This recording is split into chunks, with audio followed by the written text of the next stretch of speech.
All right, so this is a suggestion via a donation. The name of the video is I was born on September 11th.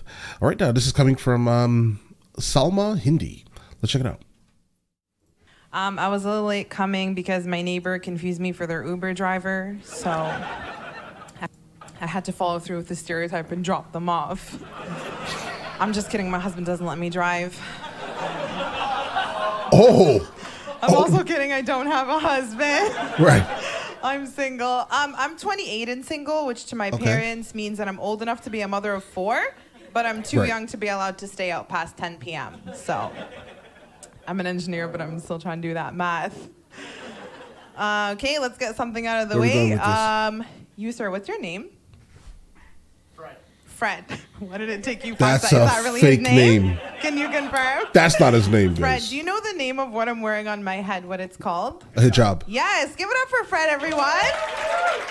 He was so confident. Was that a hard question? You got it right.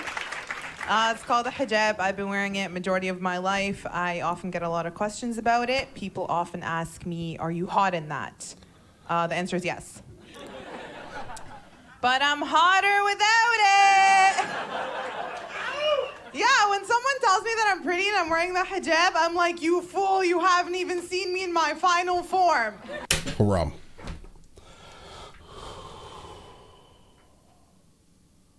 All right, let's go. Here's a follow-up question, though. Did you guys know that the hijab fashion industry is actually a multi-million-dollar industry? Yeah. You know how I know? Because white men are getting in on it. Yeah. Should have raided our closets, not our countries, am I right? This is actually a social justice workshop. Thank you for coming.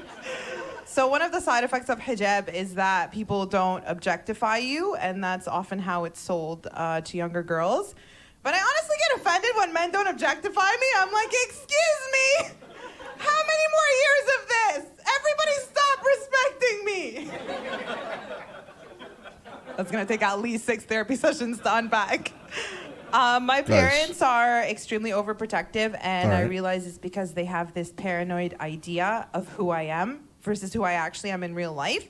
Like, they're convinced I'm currently dating 5 to 7 guys at the same time and low-key going to strip clubs anytime I leave the house at night. Whereas the real me, up until last week, I thought Trojan Fire and Ice was a gum flavor. Like, sometimes I wish I was as cool as my parents accuse me of being. Right. For example, in my undergrad, we had a really intense project in our final year. People would stay in the lab till 3 a.m., go home, come back at 7 a.m. So I did that, and I wasn't home a lot. And my dad comes up to me, and in the straightest face, he's like, Salma, are you living with someone? I was like, Dad, I can't even get a guy to tag me in a meme, let alone, like, ask me to move in with him. Like, your expectations are way high. Father was disappointed. Like, the last man who's seen me naked was my doctor. At birth, like...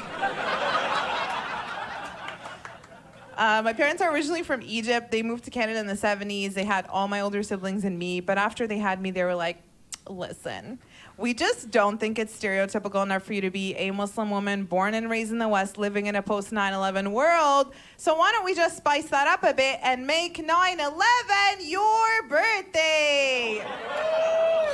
Yeah, so my birthday is 9/11. Okay. 91191, that's my date of birth. Now you know all my passwords. But I was on the phone with a lawyer one time, and he asked me, what's your date of birth? I was like, September 11, 1991. And he was like, oh, that's unfortunate. It is, though. I was like, the 9/11 or the being born part?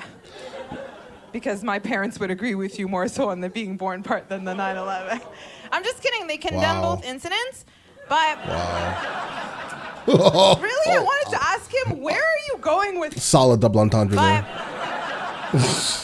Really, I wanted to ask him, where are you going with this? Are you somehow insinuating that my family carried out 9/11 as some sort of a birthday gift?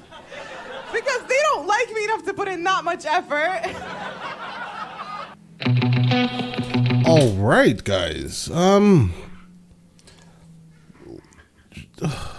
Okay. We got the joke. Double entendre. Here's the thing, though, guys. I mean, definitely a very slow set, I would definitely say. most of it is just humor related to, you know, who she is, who she is, right, internally. I don't know, guys. I would say that she's definitely not for me, right? I don't mind it. If there's any more, give me something that's maybe, I don't know, a little harder hitting than this one here, guys. Maybe this was not just a really good start. I generally don't just pass on anyone on the first listen to their set, but this one was okay. It was okay. But all right, listen, let me know in the comments on the next one of these from her that I should be checking out, preferably something that's not this one, right? And yeah, you guys all have an absolutely amazing day and enjoy your day thoroughly.